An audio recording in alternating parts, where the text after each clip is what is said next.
Ça fait 10 ans que la Fondation Biplanète a été créée pour soutenir des projets locaux, positifs, citoyens, en faveur du climat, de la nature, etc. Est-ce que tu peux revenir un peu sur l'histoire de la Fondation et ses objectifs? Oui, c'est une belle histoire en fait. La Fondation, elle est née dans la tête de personnes vraiment investies dans les associations environnementales. Et l'idée, c'était de pouvoir soutenir tous ces citoyens qui se mobilisent dans leur quartier, dans leur commune, dans leur village, en faveur de projets pour le climat, pour la nature. Et donc, on se rendait compte qu'il y avait des citoyens partout en Belgique qui se mobilisaient. Mais voilà, ils avaient peu de moyens, pas toujours un réseau, pas toujours de la visibilité. Et vraiment, l'idée de créer une structure, donc on a créé une fondation d'utilité publique pour leur offrir ce soutien. Et donc, vous abordez toute thématique, en fait, avec ça. Voilà, que ce soit la biodiversité, la mobilité douce, l'alimentation durable, l'énergie propre, etc. Donc, l'idée, c'est vraiment de pouvoir soutenir ces projets de façon assez large. Et donc, il y a aujourd'hui 460 projets qui ont déjà été soutenus en 10 ans. Et vraiment, ce qui est incroyable, c'est qu'on voit des citoyens, mais partout où vous allez en Belgique, en fait, si vous cherchez un petit peu, vous allez rencontrer ces citoyens qui se mobilisent dans leur rue, dans leur quartier, pour faire un beau projet. C'est vrai qu'il y a un vivier très dynamique dans notre pays. Alors, vous êtes entouré de partenaires aussi pour réaliser tout ça. Voilà, on travaille avec des partenaires privés, associatifs et publics. Et donc, nous, on est vraiment, on fédère, on rassemble tous ces partenaires autour de ces projets citoyens pour leur permettre d'exister, ces projets, et pour permettre à chaque citoyen de jouer son rôle, d'être actif sur les questions, sur nos enjeux climatiques et de biodiversité, c'est très important, mais chacun peut jouer un rôle à son niveau. Et donc aussi, localement, aussi dans les quartiers, il y a moyen de faire énormément de choses. On va avoir des exemples tout de suite. Et donc, c'est vraiment ce rôle de fédérer tout le monde, de créer des ponts entre ces différents acteurs, c'est notre rôle. C'est un peu le leitmotiv, le fait que tout le monde a un rôle à jouer, vraiment, d'encourager chacun à s'y mettre, quelle que soit son échelle, etc. Alors, on est là justement pour présenter le nouvel appel à projet de Biplanète, le bon moment. Alors, qu'est-ce que c'est le bon moment? Le bon moment de quoi? Alors, c'est vraiment le bon moment, parce que pour nous, c'est important de lancer cette première campagne médiatique nationale en faveur des projets pour le climat et la nature. Et donc, en fait, si on voit, ça n'existe pas en Belgique. Il n'y en a pas encore. Et donc, si on a beaucoup d'appels à dons pour beaucoup de sujets différents, il n'y a pas une campagne médiatique nationale pour la nature et le climat. Et ça manquait vraiment. Et là, ben voilà, pour les 10 ans de Biplanète, c'était le bon moment pour nous de lancer cette campagne médiatique avec tous nos partenaires. Un vieux rêve, donc, qui se réalise, c'est magnifique. Alors, les différentes étapes de cette campagne de dons, Laurence, quelles sont-elles? Alors, aujourd'hui, on lance l'appel à projet. Donc, c'est un appel vers tous les citoyens, que vous ayez une idée de projet, que vous ayez déjà un projet, que vous vous posez des questions avec vos voisins, avec votre communauté, dans votre club de sport. Qu'est-ce que je pourrais faire en faveur du climat? Vous avez une idée, venez, vous pouvez déposer votre projet jusqu'au 3 février. Et on est là pour vous aider, on est là pour les aider, pour aider à construire le projet, à le penser, à le concevoir, pour l'améliorer. Le dossier de candidature est très simple, facile à remplir. Et puis, il y a un jury qui va sélectionner les meilleurs projets. Et on vise environ 80 projets, à soutenir 80 projets. Donc, un bel objectif. Voilà, il y a de la place presque pour tout le monde. Et puis, dès le mois d'avril, on aura une grande campagne d'appel à dons avec nos partenaires, les médias de réseau de proximité, qui vont pouvoir faire des reportages sur tous ces projets citoyens. Et donc, on va voir partout dans les villages, on va pouvoir montrer sur les médias de proximité et les réseaux sociaux tous ces projets et de faire un appel à dons national. Et le point d'orgue, ça va être une grande soirée. Je vous donne déjà rendez-vous le 6 juin, puisqu'on aura une grande soirée en faveur de ces projets. Et ce sera en direct sur les 12 télés locales, les médias de proximité, avec nos parrains et avec plein d'invités surprises. Eh bien, on se réjouit déjà, Laurence. Alors justement, tu as évoqué tous ces médias de proximité qui font partie de l'aventure. Sandrine Sépil, je me tourne vers toi.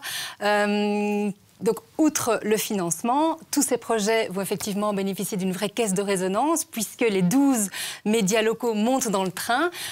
Comment vous en êtes arrivé à rejoindre cette initiative? En quoi c'est important pour vous de donner justement de la visibilité à tous ces projets locaux? Je pense qu'il y a une réponse, à mon avis, qui paraît évidente pour tout le monde. C'est que quand on fait appel à vous pour soutenir un tel projet, je pense que tout le monde répond oui. sans hésiter, parce que voilà, c'est soutenir des projets citoyens qui sont en faveur des considérations climatiques. Donc ça fait sens et c'est engageant et enthousiasmant pour tout le monde. Et donc les médias de proximité n'ont pas fait exception et évidemment ont répondu oui. Donc ça, c'est une façon générale, je dirais, c'est une réponse qui me paraît évidente pour tout un chacun, mais de façon un peu plus spécifique pour les médias de proximité. Ce que je peux dire, c'est que ça fait partie de l'ADN des médias de proximité. C'est-à-dire que ce sont des médias qui sont au cœur de la mise en lumière de la spécificité des territoires, des régions, des localités, qui sont en phase avec la cohésion sociale, avec l'ancrage local. Et il est clair que le type de projet citoyen dont Laurence vient de parler un instant, ça cadre parfaitement bien dans l'ADN et le cœur de mission des médias de proximité, qui donc, de ce fait, ont rassemblé leurs moyens, ont mutualisé leurs ressources pour se mettre ensemble et mettre en lumière ce beau projet. Alors concrètement, justement, Laurence a parlé de cette présence dans les médias, mais vous allez y participer comment concrètement? Qu'est-ce que vous proposez à ces porteurs de projets? Alors, ce que les médias de proximité vont faire concrètement, c'est de produire des reportages et des capsules et de les diffuser. Donc, ça veut dire la mise en lumière de ces projets citoyens lauréats d'appel de fonds. Donc, ça, c'est ce que vont faire les médias. Il y aura aussi un volet éducatif pour expliquer un petit peu les enjeux, etc. Et puis, bien évidemment, les médias de proximité seront tous là les 12 lors de la belle soirée de clôture dont Laurence a parlé le 6 juin. Et donc, on se donne tous rendez-vous ce jour-là pour célébrer cette belle fête. C'est une première pour le secteur, tous ces médias locaux qui se rassemblent au profit d'un grand appel aux dons, au profit d'une cause sociétale. C'est une première. Ça doit être assez excitant, j'imagine, pour les différents partenaires. Oui, alors c'est pas tout à fait une première au niveau projet que les médias de proximité ont ensemble, parce qu'ils ont déjà pu par le passé mettre leur force et unir leur force pour monter des projets. Mais ce qui est nouveau ici, en effet, tu as raison, c'est l'aspect, le thème, le développement durable, qui est de nouveau, comme j'ai dit tout à l'heure, une thématique très enthousiasmante pour tout le monde. Et la deuxième chose, c'est l'aspect levée de fonds. Ça, c'est nouveau aussi. Le fait qu'un tel projet soit présent sur les 12 médias de proximité, c'est une nouveauté. On en est très heureux et très fiers. Et ça a d'autant plus de sens qu'on est toujours plus motivé à soutenir un projet qui se trouve près de chez soi. C'est vrai. Et donc, quand on suit son média local et qu'on voit ce qui se passe près de chez soi, on a d'autant plus envie, évidemment, de soutenir ça. Donc, votre rôle va effectivement être crucial. Alors, Philippe, tu es Sinassien, oui. Originaire de Gand, mais Sinassien. Ouais. Voilà. Tu es là parce qu'en fait, tu as lancé un projet qui représente bien, finalement, le type d'initiative qui pourrait être soutenu par le bon moment, puisque tu as lancé Ciné Partage, un lieu d'échange, de services, de talents, d'outils. Est-ce que tu peux nous raconter un peu cette belle aventure? Oui. En fait, quand on est arrivé à Ciné, ma compagne et moi, Julie, on venait d'un petit appart et on s'est installé dans une maison avec un grand jardin. On s'est dit, tiens, est-ce qu'on a vraiment besoin d'acheter tout maintenant pour entretenir le jardin? Par exemple, une taillée, une tondeuse et tout ça. Et on s'est dit, non, on n'a pas besoin d'acheter. On pourrait peut-être demander à nos voisins si on ne peut pas partager certaines choses. Et donc, on s'est adressé à nos voisins dans le quartier et ça a marché. On a trouvé ce qu'il fallait pour entretenir le jardin et beaucoup plus même. Et donc, ça a fait un peu tilt et on s'est dit, tiens, c'est une bonne solution pour éviter la surconsommation et en même temps se connecter avec les voisins du quartier. Donc, en même temps, on a un avantage économique et écologique, parce que, on ne doit plus acheter, 2, on épargne de l'argent, et on ne doit pas rentrer dans cette, comment je vais dire, cet achat fou dans lequel on se trouve, avec encore récemment le Black Friday. Et 3, on a tout de suite créé un réseau autour de nous. Et maintenant, ça s'appelle Ciné Partage, avec des participants de ciné et aux alentours, qui échangent des outils, vélo, même voiture, sur une plateforme digitale. Donc, il n'y a pas d'outil tech physique, comme il y a parfois dans d'autres villes ou villages, un point physique où tu peux aller chercher tes matériaux. Mais ça, on ne fait pas encore. Peut-être un jour, mais pour l'instant, c'est vraiment encore une plateforme digitale. D'ailleurs, avec le support de Biplanet développé. Et donc, cette plateforme permet aux gens de juste s'inscrire et comment je vais dire, de mettre les outils ou les services ou leurs talents qu'ils veulent offrir à leurs voisins, et en même temps de trouver aussi les choses qu'ils cherchent, de prêter, d'emprunter en même temps. Voilà. Et comme tu viens de le dire, pour lancer ça, vous avez bénéficié du soutien de Biplanet dans le cadre d'un autre appel à projet. Donc on voit bien finalement que c'est financement. Voilà, Climate and You. Ouais, donc ça illustre bien à quel point ces financements débouchent sur des projets vraiment porteurs de sens, concrets, qui fonctionnent.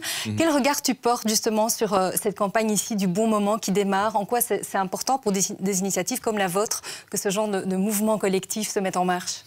Je pense que c'est important qu'il y a ce genre de structures qui sont mises en place pour encourager des citoyens qui cherchent un peu de structure, de support, pas seulement financier, parce que par exemple, nous avec Ciné Partage, on n'a pas eu de support financier, mais on a eu le support des collègues de Biplanet, justement pour nous accompagner dans le trajet, pour dire voilà, ok, peut-être il faut faire attention à ça, vous pouvez créer une association de fête ou un ASBL, comment ça marche, ce genre de choses. Donc vraiment de la vie. Et ça, je pense, c'est très intéressant d'avoir le bon moment comme vraiment une structure qui est dispo pour les citoyens qui sont à la recherche. Parce que, bien sûr, il y a beaucoup d'associations déjà existantes et ceux-là, je pense, ils sont déjà équipés, ils connaissent un peu la route. Mais pour tous les citoyens qui veulent s'engager, c'est parfois... on ne sait pas trop comment s'y prendre. Voilà, c'est ça. Où est-ce que je commence? Et là, je pense, avec le support de Biplanet, en tout cas, ça a bien marché pour Ciné Partage. Ça nous a vraiment fait avancer. C'est quelque chose sur lequel on n'a pas fort insisté, Laurence, mais Biplanet, la Fondation est aussi là pour accompagner les projets, même le temps qui se lance et même après, finalement. Tout à fait. Donc, on insiste fort là-dessus parce que c'est important. Donc, les projets ont besoin de financement, mais aussi, souvent, ils ont besoin de conseils, besoin, par exemple, d'informations, d'une recherche d'informations sur... ils ne savent pas toujours que, par exemple, il existe un projet similaire à quelques dizaines de kilomètres de chez eux. Ils peuvent échanger. Ou on a tout un programme aussi de mentorat. Donc, quelqu'un qui peut les accompagner durant 1 an, quelqu'un qui a une expérience professionnelle probante, qui peut les aider à monter leur projet, à réussir leur projet. Parce que c'est une chose de concevoir, d'imaginer un projet. Et puis, quand on est sur le terrain, on le réalise, comme tout le monde. On a... parfois quelques soucis. Et donc, quelle solution trouver?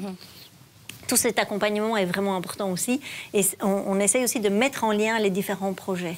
Et donc, soit sur un même territoire. Donc, en fait, peut-être qu'à Ciné, tout autour, il y a plein d'autres projets citoyens très intéressants. Mais voilà, c'est important de les mettre en contact parce qu'ensemble, on est plus fort. On forme un réseau. On peut s'échanger des idées, du matériel, des conseils, etc. Et donc, tout ça est vraiment important. Donc, c'est beaucoup plus qu'un appel à projet où on reçoit un financement, mais c'est aussi tout un accompagnement et c'est toute de la visibilité grâce aux médias de proximité. Oui, c'est ce que j'allais dire. Je pense que ça, c'est important aussi, c'est que ces projets soient mis en lumière médiatiquement. Parce que c'est vrai que c'est déjà bien quand ils ne le sont pas. Enfin, je veux dire, c'est déjà bien qu'ils existent. Mais le fait que, justement, les médias de proximité puissent s'unir pour mettre tout ça...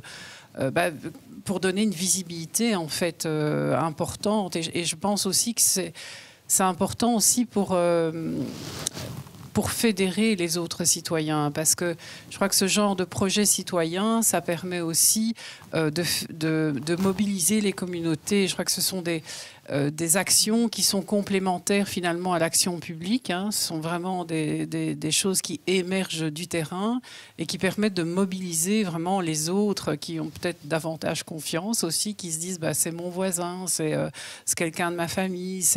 Voilà. Et le fait que les médias de proximité puissent donner une visibilité à tout ça, je trouve que ça, oui, vraiment, ça fait sens. C'est ça. L'ensemble des partenaires, alliés, enfin, tout ça fait sens. Et ça fait d'autant plus sens qu'on a besoin aujourd'hui aussi de récits inspirants. Hein, vous êtes là aussi, vous, pour nous raconter des histoires, hein, les médias de proximité. Donc, on a besoin aussi de ces récits inspirants, optimistes, qui diffèrent un peu des récits dominants qu'on entend en permanence et qui nous bombardent.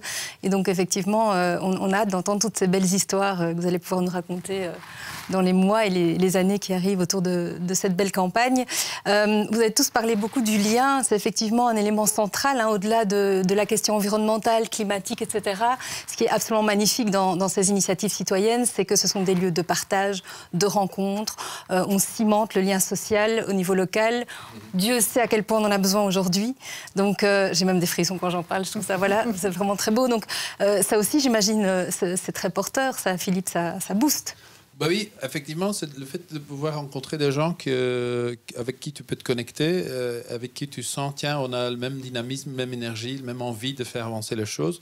Parce que, comme tu dis, quand tu regardes un peu autour de toi, tu vois beaucoup de négativité, beaucoup de lourdeur, mais justement, avoir des gens autour de toi avec qui tu sens, tiens, on a la même volonté d'avancer. Et c'est parfois des petits pas, mais quand même, c'est des petits pas qu'on prend vers un monde plus durable. Donc, ça fait du bien. Ça donne de l'énergie, ça donne de l'envie d'avancer. Donc, moi, en tout cas, je suis aussi quelqu'un qui aime de connecter. Donc, à ce point-là, je trouve ça très chouette de pouvoir faire partie d'une association et d'une société qui est connectée autour de certaines valeurs. Et je pense que ça, c'est la force d'avoir, comme tu dis, d'avoir des différentes associations soutenues par des différents partenaires institutionnels comme les médias ou comme la loterie. Je pense qu'on va en parler tantôt. Justement, tu te sens plus seul, tu te sens vraiment faire partie d'un plus grand mouvement. Et ça, c'est important. Exactement. Ouais. Eh bien, c'est une belle conclusion pour cette première partie, Philippe. Un grand merci, Sandrine. Un grand merci, Philippe, pour votre présence, pour toutes vos explications et votre implication dans cette campagne du bon moment. Je vais vous inviter à nous quitter pour le moment. On se retrouvera plus tard, prochainement, sans doute. On va accueillir d'autres intervenants. Laurence, toi, tu restes près de moi. Merci. On aura besoin de toi. Merci. Hein. Alors voilà, on va accueillir un deuxième partenaire important, hein, Laurence, ainsi qu'une porteuse de projet. Voilà, bienvenue. Bonjour. Bonjour. On accueille donc Olivier Alstens. Vous êtes directeur des partenariats et responsable RSE, responsabilité sociétale des entreprises au sein de la Loterie nationale. Oui, bonjour. Bonjour. Anne-Claire Orban, on s'est déjà croisés, hein, nous. Anne-Claire, tu es coordinatrice de Terra, une association qui place la santé au cœur de la nature ou la nature au cœur de la santé. On peut dire les deux. Hein. Bienvenue à vous. Alors, Laurence, avant d'entamer la discussion avec nos deux nouveaux invités, je voudrais revenir avec toi sur cette notion de projet d'initiative citoyenne. À qui s'adresse plus précisément cette campagne, cet appel du bon moment? Eh bien, ça s'adresse vraiment aux citoyens qui se mobilisent et qui ont une envie de développer, de réaliser un projet sur leur territoire. Et je vais te donner quelques exemples de projets qui ont déjà été soutenus. Par exemple, c'est le projet de Anne-Laure et de toute son équipe d'Aquaterra qui nettoie les rivières. Quand on voit ce qui retire des rivières, des caddies, des sacs poubelles, des déchets innombrables. Et en fait, cette association vraiment fait un travail incroyable. Et donc, c'est vraiment pour aider, par exemple, Anne-Laure. Ça peut être aussi pour aider Jean-Claude et toute son équipe de Vivre qui récolte les invendus frais dans les supermarchés et les autres lieux où il y a des invendus frais et qui va les distribuer aux familles qui en ont besoin pour que ces familles aient des légumes, des fruits, de la viande, etc. Pour leur famille. Et donc, c'est toute une série de projets comme ça. Je pense encore au projet d'Arnaud et ses voisins en vol qui ont décidé, qui sont des passionnés de vélo et qui ont décidé de monter un atelier de réparation de vélo. Et donc, si vous avez besoin, vous pouvez aller soit faire réparer, soit réparer vous-même, mais grâce aux outils qu'ils vous prêtent et puis qui vous donnent plein de conseils pour rouler à vélo, pour faire des voyages à vélo, qui louent aussi toute une série de vélos. Donc voilà, c'est pour tous ces citoyens qui ont décidé à un moment de se bouger, qui ont un projet concret, un bon projet, et qu'on va les aider à réaliser leur projet, leur permettre de se réaliser. C'est assez extraordinaire les exemples que tu cites parce qu'en fait, il y a plein de créativité, il y a plein d'idées, il y a plein de choses à faire. Et finalement, bout à bout, toutes ces petites initiatives mises bout à bout, ça fait finalement quelque chose d'assez incroyable en termes d'action, de résultats. Mais c'est ça qu'on ne se rend pas compte, que dans chaque coin de la Belgique, il y a quelqu'un qui se bouge, il y a plusieurs personnes, une équipe qui se bouge, des voisins qui se bougent. Et c'est là qu'on a vraiment envie de les mettre en avant, de montrer qu'il y a cette dynamique positive, cette dynamique citoyenne qui joue son rôle, qui est déjà engagée en faveur du développement durable, du climat, de la nature. Et donc, c'est vraiment les mettre ensemble, les connecter, les soutenir, les accompagner. C'est grâce au bon moment qu'on va pouvoir le faire. Et donc, il ne faut pas uniquement être en SBL, ça peut être des associations de fêtes, des comités de citoyens, etc. Voilà, c'est l'idée de soutenir un collectif, parce qu'ensemble, on est plus fort, on le sait. Hein. Et donc, voilà, que ce soit en ASBL ou en collectif de citoyens, ils sont les bienvenus et on va les aider aussi à monter leur projet. Ça, c'est vraiment important. Et s'ils réfléchissent, est-ce qu'on ferait bien de faire une ASBL ou pas, on va les conseiller. Et donc, on a toutes des soirées d'infos au mois de décembre et janvier, partout en Belgique. Et donc, on invite vraiment les citoyens à venir, même s'ils n'ont qu'une idée à ce stade, parce qu'on va les aider à monter, à penser leur projet. D'accord. Très bien. Alors justement, en parlant de toute cette belle dynamique, un partenaire de choix qui a rejoint la campagne, c'est la Loterie nationale, Olivier. C'est pas la première fois évidemment que la loterie s'implique dans des projets vertueux pour une société meilleure. Qu'est-ce qui vous a motivé dans cette campagne ici en particulier ? Alors, cette campagne est intéressante parce que 2 secondes sur le modèle et la loterie, c'est 6 millions de joueurs par an. Ouais. Et puis tous les bénéfices qui retournent à la société. Alors qu'est-ce qu'on fait dans ces retours à la société ? Ça peut être depuis les équipes nationales jusqu'à des tout petits projets qu'on appelle proximity chez nous, qui se déroulent dans toutes les communes, dans tous les villages. C'est 1200 projets par an, mais qui vont alors de petits budgets, parfois de 250 € jusqu'à 2500 €. Et ces petits projets, en fait, notre rôle là dans ces projets de proximité, c'est en fait de combler le vide laissé par le boucher du village, le boulanger du village, l'assureur du village, qui soutenait des petits projets locaux. Et on avait ça dans la fête du club de foot, on avait ça dans la fête de l'école. Et donc, nous comblons ce vide-là parce que c'est devenu des grandes chaînes, parce que le modèle sociétal a changé. Et on est très content d'être là. Et ici, je dirais que dans le projet du Bon Moment, ça associe à la fois quelque chose comme une équipe nationale, à savoir qu'on va toucher l'ensemble du pays, mais par des petits projets de proximité, des projets qui sont initiés par les citoyens. Et donc là, on retrouve cette dynamique qui nous est propre, ou qu'on aime bien, de pouvoir créer du lien, de la solidarité, de mettre des gens ensemble pour développer ici quelque chose dans la dynamique du climat, qui est le point central ici. Mais donc là, on est très fiers. Et on adore les médias de proximité. On a travaillé avec eux l'été passé. On était juste emballés. On a travaillé dans le cadre des Jeux paralympiques pour permettre à nos Paralympiens à Paris d'avoir une diffusion quotidienne sur leurs exploits, sur leurs défis, sur leurs joies, sur leurs tristesses. Et c'était fait en partenariat avec les médias de proximité. Et on est très fiers d'avoir participé à ça. Et donc, voilà de nouveau de joindre des individus ou des athlètes avec les villages dont ils sont originaires, avec les communautés, les territoires d'où ils proviennent. Et donc, on est dans cette dynamique-là, médias de proximité, projets intéressant pour l'avenir sur le climat. On vient de terminer un appel à projets en matière de développement durable, 151 projets rentrés, donc le jury va commencer à travailler, mais donc on est dans des dynamiques où on est déjà présent, et je trouvais que ceci était particulièrement exemplaire par l'approche, la méthodologie et le fait que les gens vont se rencontrer, vont pouvoir travailler ensemble. C'est la première édition du Grand Moment. Oui. ça ne vous a pas fait un petit peu peur? Parce qu'avec votre expérience, vous dites, allez, je me lance là-dedans, il démarre. C'est tout à votre honneur, évidemment. Si, bien sûr, au départ, je me souviens encore le moment où on en a parlé, c'était à Louvain-la-Neuve, en attendant une conférence et que Laurence m'en a parlé. Je me suis dit, mais là, il y a quelque chose à faire, il y a un truc. Et il a fallu 1 an et demi de travail, de réflexion, de rencontres, de gagner la confiance l'un de l'autre, de concevoir le modèle, de travailler là-dessus avec les équipes de Biplanète, avec les gens chez moi à la loterie, et de développer quelque chose qui a du sens pour la suite. Finalement, quand on joue au jeu de la Loterie nationale, on est gagnant à tous les coups, alors Olivier, parce que de toute manière, on participe quelque part à quelque chose de positif, à quelque chose de plus grand que soi. Oui, nos grands gagnants par rapport à d'autres types de jeux sont en fait très généreux parce qu'ils acceptent de laisser une partie de leur gain à la société. Et c'est ça qui est intéressant. Et c'est tous nos joueurs qui contribuent à ça et qui passent un bon moment en jouant.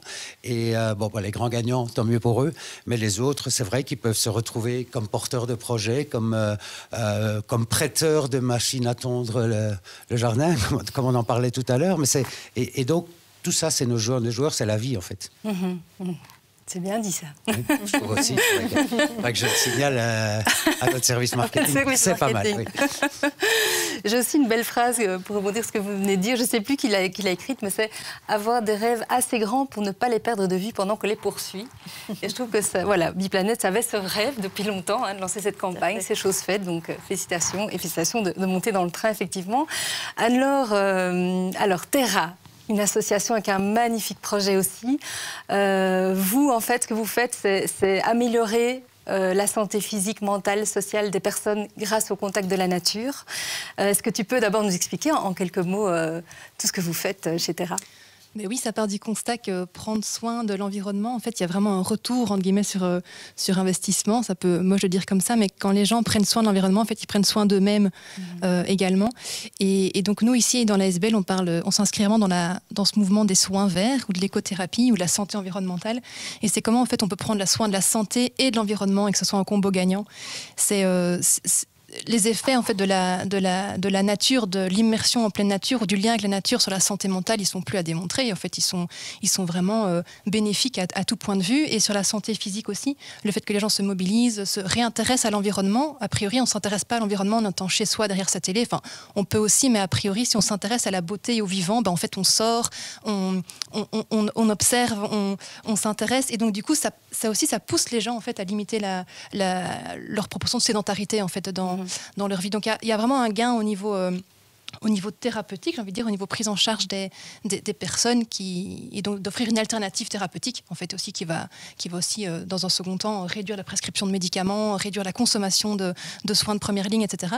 Mais de l'autre côté des soins verts, c'est aussi amener plus de verts dans les institutions médicales et donc participer à la transition écologique des institutions elles-mêmes, donc les grands hôpitaux, enfin les chaînes hospitalières, les grands hôpitaux, les grandes structures hospitalières, de dire qu'est-ce qu'on pourrait faire dans ces structures pour qu'il y ait une moins grande empreinte carbone, quoi. Donc nous, on s'associe. On ne sait pas tout faire. Donc nous, notre assoce, on est vraiment sur le volet, j'ai envie de dire, soins, prévention, thérapeutique, donc au contact des personnes. Mais on s'associe avec des consultants ou des éco-conseillers, en fait, qui vont du coup aller, eux, chercher ce volet plus structurel dans les assos. Et donc c'est la combinaison des deux qui fait que vraiment on a un impact sur la santé et l'environnement quand on parle de soins verts, quoi.